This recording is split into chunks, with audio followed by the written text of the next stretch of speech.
What's up everyone, it's Bucky and welcome to your third Java tutorial. Now in this tutorial I'm going to be showing you guys how to download something called an IDE where we're going to be writing our Java code. So again, there's one more last thing I need you guys to download, I promise, and then we're actually going to be start programming Java. So in the last tutorial I showed you guys how to create a program in any notepad or any text editor and how you can run it from your command line. But the only problem with this, and it's kind of a big problem, whenever you have a program like this in a regular text editor, and say you have like 1,000-line program, whenever you try to compile it and run it, if something's wrong with it, you have no idea what's wrong and you don't even know where to look. Therefore, it's sometimes useful to get a better editor just for Java, made specifically. So that's why we need to download something called an IDE. And I'm going to show you guys how to do that right now. Go ahead and open up your internet browser and go ahead and click eclipse.org. And Eclipse is pretty much a special text editor for only Java.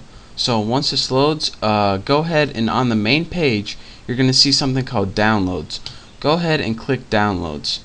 Now this is going to give you a couple downloads to click from. What you want is either the first one or the second one. I got the first one just because it includes a little more. And go ahead, and if you're on Windows, go ahead and click Windows. And what this is going to do is it's going to download an Eclipse IDE, and that's pretty much a text editor for Java. I'll show you guys what it is in a little bit. But where it's going to be is if you go to computer and then go to wherever your downloads are, you're going to have something called a zip folder. What you need to do is extract. You're going to have a folder like this right here. What you need to do is right click it and press extract all. Then once you click extract all, it's going to give you a little wizard. Once you extract all that information, you're going to get a regular folder like this. This is pretty much like compressed stuff. And to get all the information out, you need to extract it. That's what you do with any zip folder, by the way. Now, once you have your regular folder, you can double click it, and now your Eclipse program is in this. And it's the little one that says application with a little Eclipse logo next to it. And what I did is I right clicked it and I created a shortcut, or you can press send to desktop, and this gives you, instead of having to go through your computer hard drive, you have a nice little shortcut on your computer right here where you can just click it and start writing Java programs. So again, it's just a basic download. I just want to show you guys, walk you through it a little bit. But once you do all that, you have the Eclipse program on your computer.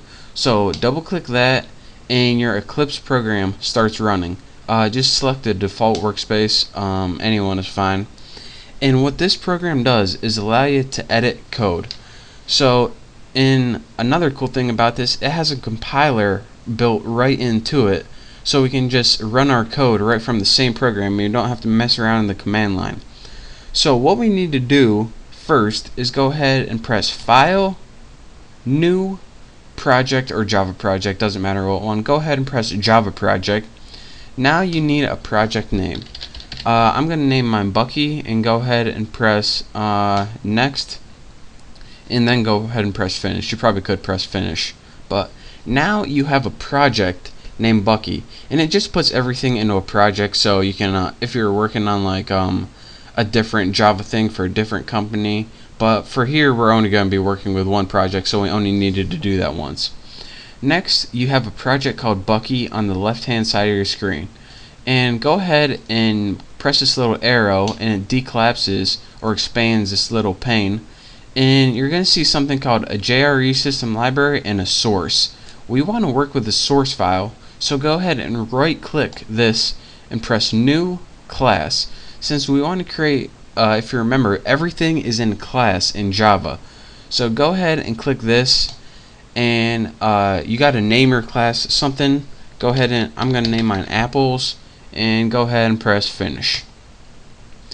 Now as you can see, it already starts writing the code for us, public class. Now I'm not going to be teaching you how to write code in this tutorial.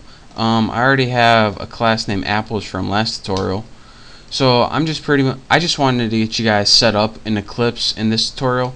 So let me go ahead and paste a program I already wrote. It's the same program I wrote in the last tutorial. And now once you have a program, I'm just going to show you guys how to run it, and then in the next tutorial I'm going to be showing you how to write everything. How to run programs in Eclipse. What you do is press this little circle with a triangle in it, and that says run. And if you go ahead and press that, what your program does is just go ahead and run as Java application. Go ahead and click OK, OK, and down here it just runs your program. So that saves you a ton of time from saving it, finding the path, going in the command line. This is about 8,000 times easier than using a command line. So again, follow those instructions, and I want to show you guys one more reason why this is useful. In the command line in Notepad, if we had an error, then it would just mess up and it wouldn't tell us what's wrong. In this one, say instead of system we wrote syst something like that. That isn't a valid code, so whenever we try to run this and press OK, it says error exists. And then down here it says, alright, where does it exist? On line 3, right here. So you go 1, 2, 3, here's where your error is.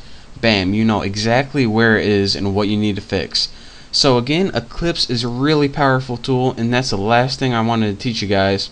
And now we are finally ready to learn the Java language. So now that you have done all of that, make sure to check out my next tutorial where I'm going to be teaching you what all this crap finally means, and finally how to write the Java language in syntax. So again, I want to thank you guys for watching. I thank you guys for sticking with me running all of these programs and getting Java set up. I know it's a pain in the butt, but thank you guys. And again, make sure to subscribe to my channel. Thank you guys for watching, and I'll see you next tutorial.